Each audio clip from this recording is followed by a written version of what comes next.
الحمد لله وحده والصلاة والسلام على من لا نبي بعده أما بعد فأعوذ بالله من الشيطان الرجيم بسم الله الرحمن الرحيم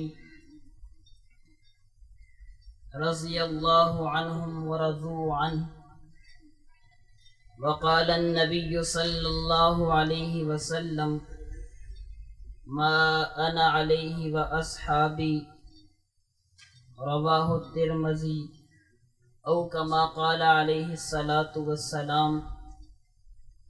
انتہائی واجب الاحترام مسلک حق سے تعلق رکھنے والے غیرت مند غیور دوستو، میری آج کی گفتگو صحابہ کرام کے حوالے سے حوالے سے آپ حضرات کے سامنے دو باتیں عرض کروں گا۔ نمبر 1 صحابی کسے کہتے ہیں، نمبر 2 صحابہ کرام کے بارے میں اہل سنت کے نظریات کیا ہیں۔ صحابی کسے کہتے ہیں؟ نزہۃ النظر شرح نخبۃ الفکر میں علامہ ابن حجر عسقلانی رحمۃ اللہ علیہ فرماتے ہیں، من لقی النبی صلی اللہ علیہ وسلم مؤمنا بہ ومات علی الاسلام، جو اللہ کے نبی سے ایمان کی حالت میں ملاقات کرے، ایمان کی حالت میں دنیا سے چل بسے، اسے صحابی کہتے ہیں۔ علامہ صاحب نے بڑی جامع تعریف کی۔ اب یہاں پر نہ کلام کی بات ہے، نہ سما کی بات ہے، نہ بصر کی بات ہے۔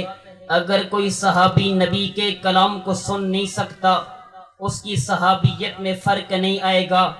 اگر کوئی صحابی نبی کو دیکھ نہیں سکتا، اس کی صحابیت پہ فرق نہیں آئے گا۔ اگر کوئی صحابی نبی کی مجلس میں آ کر نبی کی بات کو سن نہیں سکتا، نبی سے کلام نہیں کر سکتا، فقط مجلس میں ملاقات کے لیے آ گیا، اس کے ایمان اور صحابیت کے لیے یہ کافی ہو جائے گا۔ علامہ صاحب کی بڑی جامع تعریف ہے۔ صحابی کا مقام کیا ہے؟ صحابی اتنا بڑا مقام ہے، یاد رکھنا صحابہ کرام کے بعد امت پوری مل بھی جائے، جتنے اعمال کر لے، صحابیت تک نہیں پہنچ سکتی۔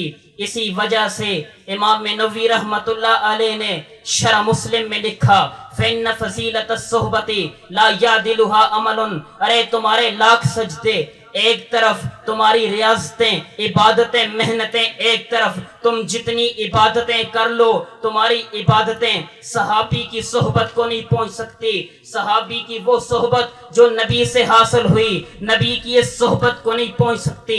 صحابہ کرام کے متعلق ہمارے نظریات کیا ہیں؟ ہمارا عقیدہ نبی صحابی انتخاب خدا ہے، ہمارا عقیدہ صحابہ مومن ہیں، ہمارا عقیدہ صحابہ عادل ہیں، ہمارا عقیدہ صحابہ محفوظ ہیں، ہمارا عقیدہ صحابہ حجت ہیں، ہمارا عقیدہ صحابہ معیار حق ہیں، ہمارا عقیدہ صحابہ تنقید سے بالا تر ہیں، ہمارا عقیدہ صحابہ سارے جنتی ہیں، ہمارا عقیدہ صحابہ کا اجماع امت کا اقوی ترین اجماع ہے۔ ارے میرے نبی کے صحابہ کی کئی فضائل ہیں، کوئی کہنے والا کہہ سکتا ہے یہ عقائد بے ساختہ ہیں، میں کہتا ہوں نا، لفظ صحابی میں میرے پیر و مرشد فرماتے ہیں یہ تمام عقائد پائے جاتے ہیں۔ تم کہو گے وہ کیسے؟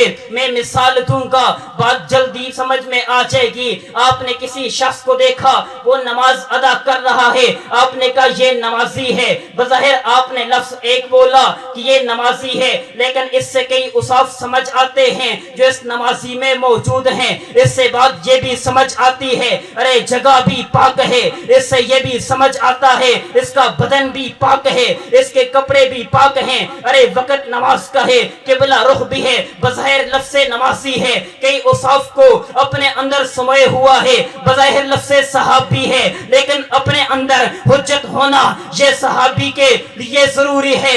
اگر صحابی کہو گے اس کا مطلب یہ ہے یہ حجت بھی ہے، یہ صحابی ہے، یہ عادل بھی ہے، یہ صحابی ہے، تنقید سے والا تر بھی ہے، یہ تمام عقائد اس میں پائے جائیں گے۔ میرا عقیدہ ارے نبی نبی کا صحابی، یہ انتخاب خدا ہے۔ ان اللہ اختار اصحابی علی جمیع العالمین سوى النبیین والمرسلین، ارے تمام صحابہ کو چن لیا۔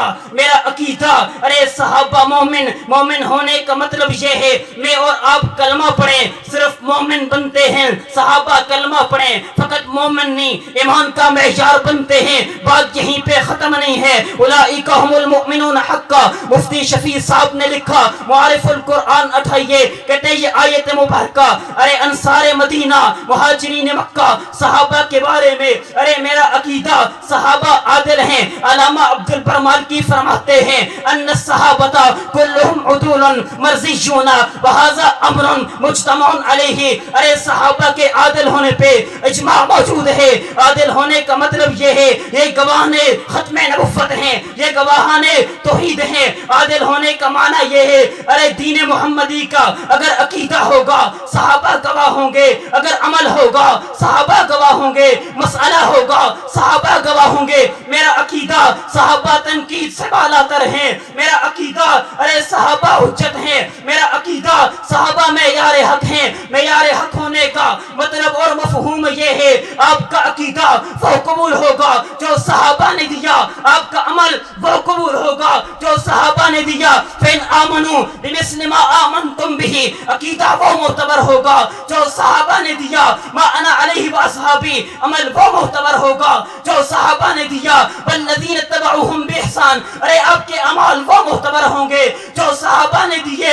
ارے صحابہ تنقید سے بالا تر ہیں، تنقید سے بالا تر ہونے کی میرے پیر و مرشد بڑی پیاری وجہ فرماتے ہیں۔ تنقید دو وجہ سے ہوتی ہے، یا تنقید عقیدہ کی وجہ سے یا تنقید عمل کی وجہ سے۔ تنقید عقیدہ کی وجہ سے ہو نہیں سکتی کیونکہ صحابی کا عقیدہ معیار ہے، معیار پہ تنقید نہیں ہوتی۔ صحابی کے عمل پہ بھی تنقید کر نہیں سکتے کیونکہ صحابی پہ تنقید بنتی نہیں ہے۔ صحابی مانا صحبت کی وجہ سے عمل کی وجہ سے بھی تنقید ہو نہیں سکتی۔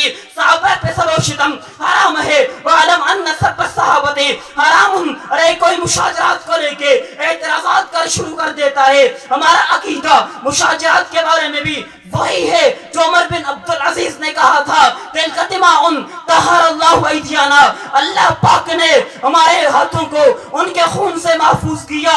فَلَا نُلَوِّثُ أَلْسِنَتَنَا بِهَا، ہم زبانیں روک دیں گے۔